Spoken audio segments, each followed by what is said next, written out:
Voice of America Washington से news minute के साथ मैं हूं ताबिंदा ने। उर्दन के मकवी पायलट को जलाने की वीडियो सामने आने के बाद दहशतगर्दी में मुलव्विस 2 इराकी कैदियों साजिदा अल रशावी और ज़ियाद अल करबली को उर्दन में फांसी दे दी गई है।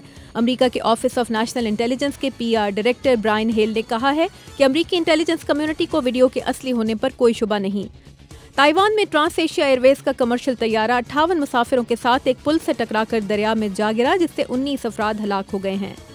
म्यांमार ने इंसानी हुकूक के लिए अक़वाम मुत्तहिदा के खुसूसी नुमाइंदे यांग ही ली पर, जो म्यांमार के दौरे पर हैं, अपने नस्ली अक़लियती गिरोह को रोहिंग्या कहने पर तनकीद की है।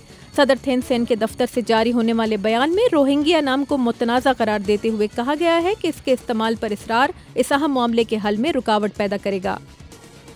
न्यूयॉर्क में मुसाफिरों से भरी ट्रेन और रेल ट्रैक पर फंसी गाड़ी में तसादुम से 7 अफराद हलाक हो गए। वाक़या न्यूयॉर्क से 20 किलोमीटर शुमाल में पेश आया।